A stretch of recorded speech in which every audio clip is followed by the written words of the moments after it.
గోపాలపురం నియోజకవర్గం పరిధిలోని గోపాలపురం నుంచి దొడ్డపూడి వరకు బీటీ రోడ్డు నిర్మాణానికి రాష్ట్ర హోం విపత్తుల నిర్వహణ శాఖ మంత్రి డాక్టర్ తానేటి వనిత కొబ్బరికాయ కొట్టి శంకుస్థాపన చేసి శిలాఫలకం ఆవిష్కరించారు. ఈ రోడ్డు నిర్మాణం త్వరితగతిన పూర్తి చేయాలని అధికారులను ఆదేశించారు. 2.5 కోట్ల రూపాయల వ్యయంతో 7 గ్రామాలను కలుపుతూ ఈ బీటీ రోడ్డు నిర్మాణం జరుగుతుందని మంత్రి తానేటి వనిత చెప్పారు. గోపాలపురం మండలం ప్రజల చిరకాల కోరికను తీర్చిన ముఖ్యమంత్రి వైఎస్ జగన్మోహన్ రెడ్డికి ధన్యవాదాలు తెలిపారు. గ్రామాల్లో ప్రజల సమస్యల పరిష్కారానికి జగన్మోహన్ రెడ్డి ప్రత్యేక ప్రాధాన్యత ఇస్తున్నారు అనడానికి ఇదే నిదర్శనమన్నారు. ప్రజలకు మౌలిక సదుపాయాలు కల్పించి రవాణా సదుపాయాన్ని కల్పించేందుకు చర్యలు చేపడుతున్నామని వివరించారు.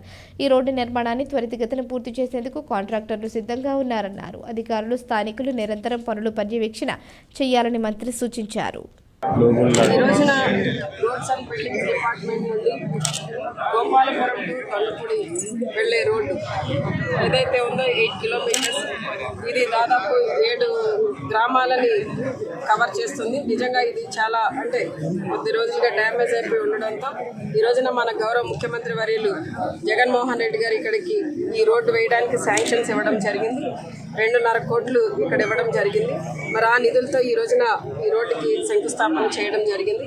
నిజంగా మరి 7 గ్రామాలకు సంబంధించిన నాయకులు, ప్రజలు అందరూ కూడా చాలా సంతోషాన్ని వ్యక్తం చేస్తున్నారు. మరి ఈ రోడ్డు త్వరితగతిని కంప్లీట్ చేయడానికి కూడా డిపార్ట్మెంట్, కాంట్రాక్టర్స్ కూడా సిద్ధంగా ఉన్నారు.